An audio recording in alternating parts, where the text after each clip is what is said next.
તરફ મહત્વપૂર્ણ સમાચારોમાં આગળ વાત કરીએ તો સમાચાર અમદાવાદથી સામે આવી રહ્યા છે। અમદાવાદમાં વરસાદે વિરામ લીધા બાદ પણ કેટલા એવા વિસ્તારો છે કે જ્યાં હજુ પાણી નથી ઓસર્યા અને જ્યાં પાણી ઓસર્યા છે ત્યાં નુકસાનીનો તાગ જે છે તે હવે મેળવવાના પ્રયાસો થઈ રહ્યા છે। અમદાવાદના અનેક વિસ્તારોમાં હજુ પણ પાણી જે છે તે નથી ઓસર્યા। અમદાવાદ શહેરના અનેક વિસ્તારોમાં જનજીવન પ્રભાવિત થયું છે। ન્યૂઝરૂમ ગુજરાતની ટીમ ગ્રાઉન્ડ ઝીરો પર લગાતાર છે। ન્યૂઝરૂમ ગુજરાતના સંવાદદાતા ઉમંગ કાછડિયા એ વેપારીઓની વેદના જાણવા માટે પહોંચ્યા હતા। ઉમંગ કાછડિયા અને પાર્થિવ પટેલનું ગ્રાઉન્ડ ઝીરો પરથી મહા કવરેજ। અનેક વિસ્તારોમાં પાણીની જે અસામાન્ય પરિસ્થિતિ અત્યારે જોવા મળી રહી છે। શહેરના પોસ્ટ વિસ્તારમાં 48 જેટલી દુકાનો કે જે 48 કલાક સુધી પાણીમાં રહી હતી। સુરતના પોદાર આર્કેડ જેવી સ્થિતિ અમદાવાદના ઇન્દ્રપ્રસ્થ કોમ્પ્લેક્સમાં જોવા મળી રહી હતી, જ્યાં કપડા, મોબાઈલ સહિતની મોટી સંખ્યામાં જે દુકાનો હતી તે દુકાનોમાં પાણી ઘૂસી જતા લાખો કરોડો રૂપિયાનું નુકસાન ભોગવવાનો વારો વેપારીઓને આવ્યો છે। ત્યારે શું કહી રહ્યા છે વેપારીઓ ન્યૂઝરૂમ ગુજરાતની સાથેની વાતચીતમાં, સાંભળી લઈએ એમને પણ। અમે અત્યારે અમદાવાદના ડ્રાઇવિંગ રોડ પર આવેલા ઇન્દ્રપ્રસ્થ ટાવરની અંદર છીએ। જેવી પરિસ્થિતિ સુરતની અંદર પોદાર આર્કેડની થઈ હતી તેવી જ પરિસ્થિતિ અત્યારે અમદાવાદના ડ્રાઇવિંગ રોડ પર આવેલા આ ઇન્દ્રપ્રસ્થ ટાવરની છે। પાણી ઓસરી ચૂક્યા છે, 12 કલાક જેટલો સમય વીતી ચૂક્યો છે, તેમ છતાંય હજુ પણ લોકોને જે દુકાનોની અંદર માલ સામાન પલળી ગયો હતો આપ નુકસાની જોઈ શકો છો। લોકો હજુ પણ તે માલ સામાન બહાર કાઢવાની કોશિશ કરી રહ્યા છીએ। જે રીતે આપ જોઈ રહ્યા છો આ દુકાનની અંદર પાણી ઘૂસી ગયું હતું ને કેવી રીતે તે માલ સામાનની સ્થિતિ થઈ ચૂકી છે। આખો માલ સામાન પલળી ચૂક્યો છે। લાખો રૂપિયાની નુકસાની આ ઇન્દ્રપ્રસ્થ ટાવરની અંદર લોકોને અત્યારે થઈ છે। લોકોને, વેપારીઓને આ લાખો રૂપિયાની નુકસાની વેઠવાનો વારો આવ્યો છે। જે રીતે પાણી આ ઇન્દ્રપ્રસ્થ ટાવરની અંદર ઘૂસ્યા 12 થી 15 કલાક સુધી પાણી એ સતત આ દુકાનોની અંદર ભરેલા રહ્યા હતા અને ત્યારબાદની પાણી ઓસર્યા બાદની આ પરિસ્થિતિ છે। આ પરિસ્થિતિ આપ જોઈ શકો છો। આપણે અહીંના આ દુકાનદાર સાથે પણ વાતચીત કરવાનો પ્રયાસ કરીશું। ભાઈ, કેવી પરિસ્થિતિ છે?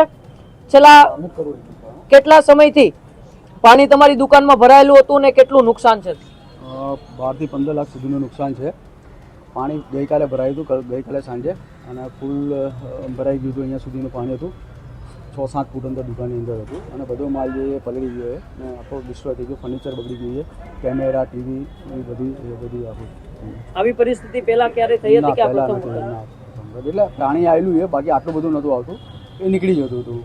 આ ફેરે જે થઈ બહુ વધારે પડતું થઈ ગયું। તો આ વેપારીઓના શબ્દમાં તેમની વેદના આપણે જોઈ શકીએ છીએ કે 15 લાખ રૂપિયાનું નુકસાન સહન કરવું એ કેટલું અઘરું હોય છે। જે રીતે અત્યારે આ વેપારીઓ સાથે આપણે વાતચીત કરી, તેમણે કહ્યું કે આવી પરિસ્થિતિ ક્યારેય નહોતી થઈ, આ પ્રથમ વખતની આવી પરિસ્થિતિ છે કે પાણી આટલું આવ્યું ને આટલે સુધી એ પાણી ભરાયેલું રહ્યું। જે પ્રકારે અહીં અત્યારે નુકસાની છે એ નુકસાની આપણે જોઈ શકીએ છીએ। આપ જોઈ રહ્યા છો આ દુકાનની અંદર અહીંયા સુધી પાણી ભર્યું હતું ને ત્યારબાદ આ નુકસાની અત્યારે છે। વેપારીઓ આ નુકસાનના મારમાંથી ક્યારે બેઠા થશે તેમનો પણ એ સવાલ છે, કારણ કે તંત્રના પાપે જે પાણી આ ઇન્દ્રપ્રસ્થ ટાવરની અંદર ઘૂસી ગયા હતા એ પાણીના લીધે લોકોને અત્યારે ખૂબ મોટું નુકસાન વેઠવાનો વારો આવ્યો છે। અત્યારે આપણે ડ્રાઇવિંગ રોડના એ ઇન્દ્રપ્રસ્થ ટાવરની અંદર છીએ। જેવી પરિસ્થિતિ એ સુરતના પોદાર માર્કેટની અંદર થઈ હતી। પોદાર માર્કેટની અંદર એ મોબાઈલની દુકાનોની અંદર પાણી ઘૂસી ગયા હતા, તેમ અહીં ઇન્દ્રપ્રસ્થ ટાવરની અંદર પણ અનેક મોબાઈલની દુકાનો આવેલી છે। તે મોબાઈલની દુકાનોની હાલત પણ અત્યારે એવી જ થઈ ચૂકી છે। વેપારીઓને લાખો રૂપિયાનું એ નુકસાન વેઠવાનો વારો આવ્યો છે। આપ જોઈ રહ્યા છો હજી થોડા સમય પહેલા જ આ પાણી છે તે દુકાનની બહાર ઉતર્યું છે। આ ફર્નિચર બિલકુલ સડી ચૂક્યું છે પાણીની અંદર। લગભગ 10 થી 12 કલાક સુધી આ દુકાનની અંદર પાણી ભરેલા હતા અને તેનાથી આ દુકાનની પરિસ્થિતિ છે તે બદતર થઈ ગઈ છે તેવું અત્યારે સ્પષ્ટપણે આપ જોઈ રહ્યા છો। આપણી સાથે દુકાનના માલિક પણ છે, આપણે તેમની સાથે સીધી જ વાતચીત કરવાનો પ્રયત્ન કરીશું। કેટલા રૂપિયાનું નુકસાન છે? કેટલી કલાકો સુધી તમારા દુકાનોની અંદર પાણી ભરાયેલું હતું? લગભગ 48 કલાક સુધી પાણી ભરેલા હતા। જાતે બધી મોટરોને બધું લાવીને ચાલુ કર્યું અને કાલે રાત્રે આવીને જોયું તો અંદર લગભગ 200 થી 250 મોબાઈલ ડેમેજ થઈ ગયા હતા। Accessories, charger, cable, toughen glass બહુ બધા હતા। અહીંયા પણ આ બધા ટફન ગ્લાસ હજુ ભરવાનું ચાલુ જ છે। બધામાં પાણી છે અને કશું પણ બચ્યું નથી। નીચેની આઈટમ બધી ખરાબ થઈ ગઈ છે અને ટફનની અંદર આ કાઉન્ટર આખું ઊંધું પડી ગયું હતું। અંદર મારા બધા મોબાઈલ હતા, કસ્ટમરના મોબાઈલ હતા, મારા બીજા સ્ક્રેપ હતા, જૂના મોબાઈલને બધું હતું, બધા વેસ્ટ થઈ ગયું। અંદાજિત કેટલા રૂપિયાનું નુકસાન હશે? અંદાજિત 18 થી 20 લાખ રૂપિયાનું નુકસાન હશે। શું સરકાર પાસે તમારી માંગણી છે? સરકાર આમાં કંઈ કરે એવું લાગતું તો નથી, કેમ કે જે કર્યા પછી સારું। જેટલા તમે પૈસાની સહાય કરી શકે કંઈક સહાય કોઈ બી સહાય કરી શકે તો સારું. આ પાણી બાકી તમે સરકાર તરફથી જાતે કોઈ આવ્યું કાઢ્યું? નહીં. કોર્પોરેશનની કોઈ પણ ગાડીઓ કે કોઈ કોર્પોરેશનની અધિકારીઓ ગાડી નહોતા? કાલે સાંજે 6 વાગે આવી. અમે તો સવારને પોળમાંથી ચાલુ કરી દીધું 11:30 આસપાસ. એ બહારની ગટરો પણ ચોકઅપ હતી, એ પણ બધા ભાઈ ગટરો તોડીને બધી અંદર ખાલી કરી ત્યારે બધું અંદર લાકડીને બધું નાખીને કર્યું ત્યારે ચાલુ થયું.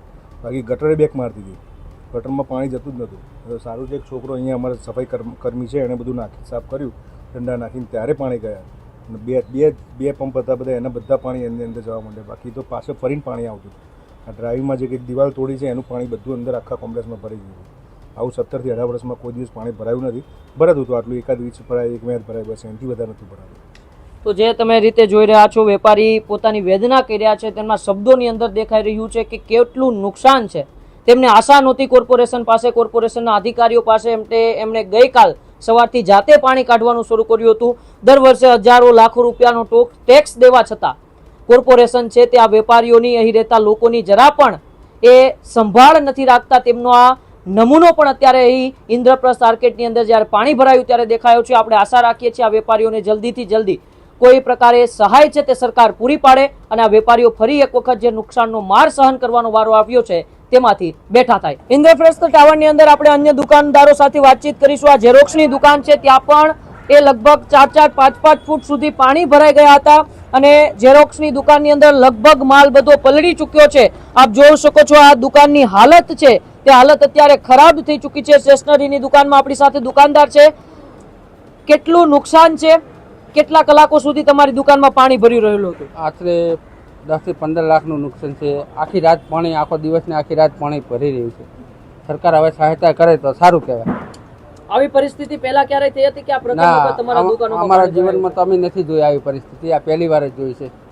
આટલી પરિસ્થિતિ ગંભીર પરિસ્થિતિ છે. જોવો ને માલ બધો અમારો, આ જોવો ને આ બધો ખરાબ હાલતમાં તમે તમારી સામે જોઈ શકો છો. આપ જોઈ રહ્યા છો આ માલ જે છે, માલ સામાને આખો પલળી ચૂક્યો છે. અત્યારે તેમને એ દુકાનદારો છે તે બહાર કાઢી રહ્યા છે, પરંતુ આ નુકસાની છે, આ નુકસાનીના મારમાંથી આ વેપારીઓ ક્યારે ઊભા થશે તેનું પણ અત્યારે એ ચિંતા છે. જે રીતે આ ઝેરોક્સ મશીન છે, હું કેમેરામેન પાર્થિવને વિનંતી કરીશ, આ ઝેરોક્સ મશીન જે લાખો રૂપિયાના ઝેરોક્સ મશીનો આવે છે તે અત્યારે પાણીની અંદર ડૂબી જવાથી ઝેરોક્સ મશીનો સંપૂર્ણપણે બગડી ચૂક્યા છે. ઝેરોક્સ મશીનની અંદર પાણી ઘૂસી ગયા છે. આ લાખો રૂપિયાના ઝેરોક્સ મશીનો અત્યારે બગડી ચૂક્યા છે. આનો જવાબદાર કોણ? આ ઝેરોક્સ મશીન કેટલાનું હશે ભાઈ અંદાજે? 3.5 લાખનું. 3.5 લાખનું ઝેરોક્સ મશીન અત્યારે બંધ થઈ ચૂક્યું છે. 3.5 લાખ રૂપિયાનું ઝેરોક્સ મશીન અત્યારે બંધ થઈ ચૂક્યું છે અને એવા 3 મશીનો છે. એટલે 9 થી 10 લાખ રૂપિયાની નુકસાની તો ખાલી એ મશીનોની અંદર છે ને બાકી આ સ્ટેશનરી તમે જોઈ શકો છો જેમાં લાખો રૂપિયાનું નુકસાન આ વેપારીઓને છે. ક્યારે આ વેપારીઓ આ નુકસાનમાંથી બહાર આવશે તેમની પણ એ ક્યાંક ને ક્યાંક લોકોને અત્યારે ચિંતા છે. કારણ કે વેપારીઓ અત્યારે સરકાર પાસે એ સહાયની માંગ કરી રહ્યા છે કે જલ્દીથી જલ્દી સર્વે કરવામાં આવે અને સહાય કરવામાં આવે. આપણે પણ આશા રાખીએ છીએ કે સરકાર જલ્દીથી સર્વે કરે અને આ તમામ વેપારીઓ જેમને નુકસાન થયું છે તેમને સહાય આપવામાં આવે. અન્ય એક કાપડની દુકાન ઇન્દ્રપ્રસ્થ માર્કેટ ની અંદર જ આવેલી છે, ત્યાં પણ લાખો રૂપિયાનું અત્યારે નુકસાન થયેલું છે. હજુ પણ વેપારીઓ છે તે પાણી બહાર કાઢી રહ્યા છે. હજુ સુધી એ થોડું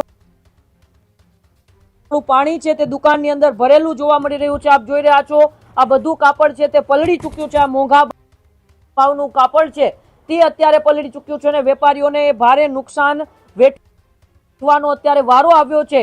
વર્ષો સુધી એ ઇન્દ્રપ્રસ્થ માર્કેટની અંદર તેઓ ધંધો કરતા આવ્યા છે. આવી પરિસ્થિતિ તેમણે ક્યારેય નથી જોઈ, પરંતુ પ્રથમ વખત આવી પરિસ્થિતિનો સામનો કરવો પડ્યો. આપ જોઈ રહ્યા છો આ ફર્નિચર પણ એકદમ નીચેથી બગડી ચૂક્યું છે. એટલે કે નહીં ખાલી માલ સામાનની પરંતુ ફર્નિચર સહિત ઇલેક્ટ્રોનિક જે પણ ઉપકરણો છે તેમની પણ નુકસાની વેઠવાનો વારો અત્યારે એ વેપારીઓને આવ્યો છે. વેપારીઓની વેદના આપણે સમજી શકીએ. તેઓ સરકાર સમક્ષ અત્યારે માગણી કરી રહ્યા છે કે જલ્દીથી જલ્દી અમને સહાય મળે. આપણી સાથે આ દુકાનના એ માલિક છે તે હાજર છે. આપણે તેમની સાથે જ સીધી વાત કરીશું. ભાઈ, કેટલા રૂપિયાનું નુકસાન છે? કેટલા કલાકો સુધી તમારા દુકાનમાં પાણી ભરેલું હતું? મારી દુકાનમાં લગભગ 27-28 કલાક સુધી પાણી ભરેલું હતું અને લગભગ 18 થી 20 લાખ રૂપિયા સુધીનો માલ મારો બધો પાણી થઈ ગયો છે. બરાબર, ખૂબ જ તકલીફ અને ખૂબ જ ત્રાસદી ભોગવી રહ્યા છીએ અમે બધા વેપારી મિત્રો. હવે સરકારને નિવેદન છે કે અમે ટેક્સ ભરીએ છીએ, અમે કોર્પોરેશન ટેક્સ ભરીએ છીએ, ઇન્કમ ટેક્સ પણ ભરીએ છીએ. તો સરકાર અમને થોડી સહાય રૂપે કંઈક વળતર આપે તો અમે જલ્દીથી બેઠા થઈ શકીએ એવી મારી વિનંતી છે સરકારને. તંત્રના કોઈ અધિકારીઓ અહીં તમારી ખબર પૂછવા આવ્યું છે કે કેટલા રૂપિયાનું નુકસાન છે, શું છે? કોઈ અધિકારીઓ, આ વિસ્તારના નેતાઓ કોઈ અહીં આવ્યા છે? પૂછવાનું તો દૂરની વાત છે, કોઈ જોવા પણ નથી આવ્યા હજી સુધી. કોઈએ પૂછ્યું એ તો અલગ વાત છે, પણ જોવાય નથી આવ્યા કે ભાઈ આ લોકોની પરિસ્થિતિ શું છે, આ લોકો શું ભોગવી રહ્યા છીએ, કશું જ કોઈ જ જોવા નથી આવ્યું. તંત્ર કે નેતા વર્ગ કોઈ પણ નથી આવ્યું અમારે ત્યાં. તો આ વેપારીની વેદના આપણે સમજી શકીએ છીએ. તેમના શબ્દોની અંદર એ વેદના દેખાઈ રહી છે. 18 થી 20 લાખ રૂપિયાનું નુકસાન તેમણે સહન કર્યું છે. અધિકારી તંત્રના કોઈ નેતાઓ કોઈ પણ અહીં સુધી નથી પહોંચ્યા, તેવું પૂછવા પણ નથી આવ્યા કે કેટલું તમને નુકસાન છે. અત્યારે તો આ વેપારીઓ એક જ માંગ કરી રહ્યા છે કે જલ્દીથી જલ્દી અમને સહાય મળે. જે રીતે તેમનો માલ સામાન પલળી ગયો છે, અન્ય ફર્નિચર, ઇલેક્ટ્રોનિક્સ જે પણ ઉપકરણો છે તે ઉપકરણો પણ બગડી ગયા છે. અને એ ઉપકરણો બગડવાને કારણે વેપારીઓને એ પડિયા માથે પાટું માર્યું હોય તેવી પરિસ્થિતિ અત્યારે વેપારીઓની થઈ ચૂકી છે. તો આપણે જલ્દીથી ફરી એક વખત તંત્ર પાસે, સરકાર પાસે આશા રાખીએ છીએ કે આ વેપારીઓને સહાય પૂરી પાડવામાં આવે, તે વેપારીઓ ફરી એક વખત આ નુકસાનના મારમાંથી બેઠા થઈ શકે. કેમેરામેન પાર્થિવ પટેલ સાથે ઉમંગ કાછડિયા, ન્યૂઝ રૂમ ગુજરાત, અમદાવાદ. ખેડૂત ભાઈઓ છે ખેતરમાં ડ્રોન ઉડાવતા હોય છે ત્યારે આપણે એક પ્રશ્ન સતાવતો હોય છે કે જે આપણે અત્યાર સુધી જીપીએસ ટેકનોલોજી વાળા ડ્રોન વાપર્યા છે, જેથી કરીને મોબાઈલ ટાવર છે અથવા તો હાઈ ટેન્શન લાઇન પસાર થતી હોય, કોઈ વૃક્ષો હોય, ત્યારે જે જીપીએસ ટેકનોલોજી વાળા ડ્રોન છે એમાં ટકરાય અને ટ્રેસ થાય છે. પણ એગ્રીવન લાવ્યું છે GNSS ટેકનોલોજી ડ્રોન, જેથી કરીને એ ડ્રોન છે એ કોઈ જગ્યાએ ટકરાય નહીં, પોતાની રીતે જ ડિસિઝન લે છે અને મૂવ થઈ જાય છે, જેથી કરીને GNSS ટેકનોલોજી ડ્રોન છે એ વાપરવાનો આગ્રહ રાખો. આ જ પ્રકારની તમામ અપડેટ જોવા માટે ન્યૂઝરૂમ ગુજરાતને લાઇક, શેર અને સબસ્ક્રાઇબ કરવાનું ભૂલતા નહીં.